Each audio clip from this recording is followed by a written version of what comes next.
சமாச்சாரத்துக்கு அப்புறம் இன்னொரு முக்கியமான ஒரு கேள்வி சார்.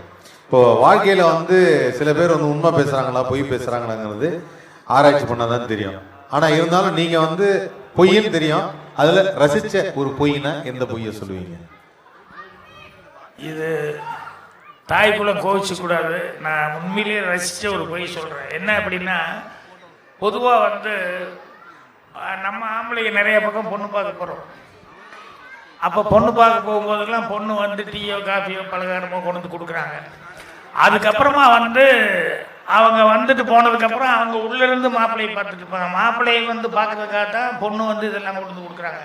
அவங்க உள்ளேருந்து பார்த்துட்டு இருக்கும்போது அவங்களே அறியாமல் ஒரு தாட்டு கூட இருக்கவங்க சொல்லுவாங்க இல்லையா, இந்த மாப்பிள்ளை கொஞ்சம் நல்லா இல்லை அப்படிங்கிற மாதிரி சொல்லுவாங்க.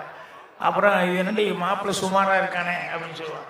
ஸோ ஒவ்வொரு தடவையும் பொண்ணு பார்க்க வரும்போது இது அமையுமா அமையாதா, இது அமைஞ்சா நல்லா இருக்குமே அப்படின்னு சொல்லி நினைப்பாங்க. அப்புறம் அது அமையாது.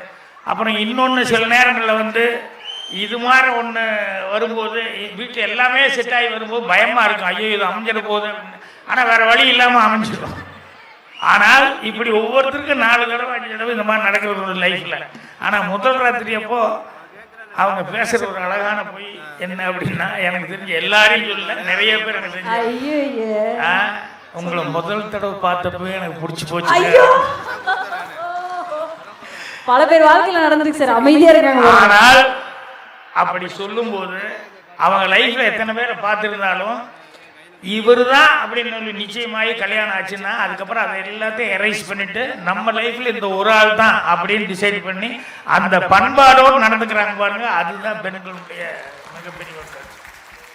ஸோ அது பொய்யா இருந்தால் கூட அந்த பொய் அதுக்கப்புறம் வந்து அன்னையிலேருந்து அவங்க தான் அதை விட்டால் வேற லைஃபே கிடையாது அப்படிங்கிற மாதிரி ஒரு மெய்யாவே வந்து அவங்களுடைய லைஃப். அதனால தான் இன்னைக்கு நமக்கு நிறையா நம்ம கல்ச்சரில் பார்த்தீங்கன்னு சொன்னோம்னா, ஏன் வந்து இப்போ ஃபாரின் கல்ச்சர் பார்த்தீங்கன்னு சொன்னோம்னா 60% 50% சேர்ந்து இருக்குது, 35% 40% வந்து டைவர்ஸுங்கிறது அதிகமாக வந்துட்டு இருக்கு.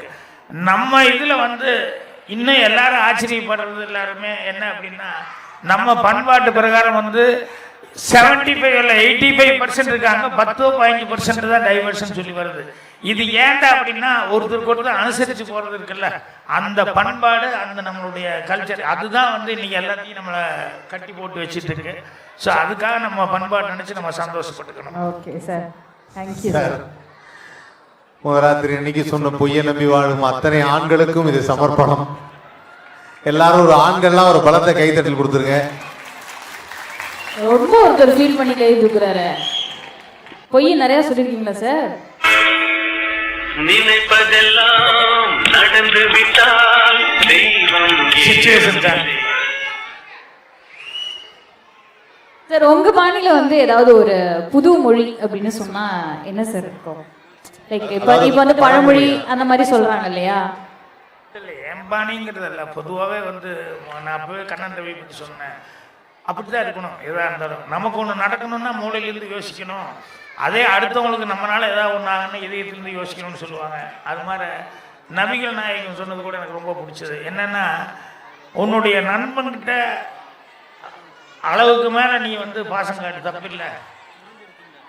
ஏன்னா ஒரு நாளைக்கு நண்பனுங்கிறவன் தான் பகைவனாக மாறுவான். அதனால் நீ அளவுக்கு மேலே அவங்ககிட்ட பாசம் காட்டு, அதில் வந்து அளவு வச்சுக்காத. பகைவனாக மாறினா கூட அவங்ககிட்ட வந்து அந்த மனசில் அந்த உதிரி இருக்கும். அதே நேரத்தில் உன் பகைவன்கிட்ட அளவோட வெறுப்பு காட்டு. ஏன்னா பகைவன் ஒரு நாள் நண்பனாகிறதுக்கான வாய்ப்பு இருக்கு அப்படின்னு சொன்னான். இந்த மாதிரி சில சேயிங்ஸ் எல்லாம் வந்து அப்பப்போ படிக்கும்போது அதில் எவ்வளோ அர்த்தம் இருக்குது அப்படிங்கிறத வந்து லைக் பண்ணுவேன். Okay sir. உங்க லைஃப்ல வந்து ஒரு மிக மகிழ்ச்சியான ஒரு தருணம் அப்படின்னா அது என்ன தருணத்தை சொல்லுங்க? நீங்களாம் கேள்வி கேட்டு நான் பதில் சொல்லிட்டு இருக்கிறேன். இந்த மாதிரி ஒரு பொசிஷனுக்கு வந்திருக்கேன், இதுதான் மகிழ்ச்சியான தருணம். ஏன்னா இதுக்கு மேலே லைஃப்பில் என்ன பெருசு? நம்ம எதுக்காக கஷ்டப்பட்டோம்? சினிமாவுக்கு நோக்கி வரும்போது என்ன கஷ்டப்பட்டோம்? நம்ம வந்து நினைக்கிற மாதிரி நம்ம அதில் வந்து அச்சீவ் பண்ணணும், அதில் நல்லா வரணும், வந்து அதை வந்து காப்பாற்றிக்கணும் அப்படின்னு சொல்லிட்டு. ஸோ அந்த மாதிரி அச்சீவ் ஆகி காப்பாற்றிக்கும் போது இது என்னன்னைக்கு நிறைய இருக்கணும் அப்படிங்கிறது இருக்கு இல்லையா? ஸோ மகிழ்ச்சியான தருணம் அப்படிங்கிறத கடைசி வரைக்கும் இதே மாதிரி வந்து எப்பவுமே நம்ம வந்து லைஃப் இருந்துட்டு இருக்க அளவு உழைச்சிக்கிட்டே இருக்கணும், உழைச்சி அந்த பேரை காப்பாற்றிக்கிட்டு இருக்கணும். அதுதான் மகிழ்ச்சியான தருணம்.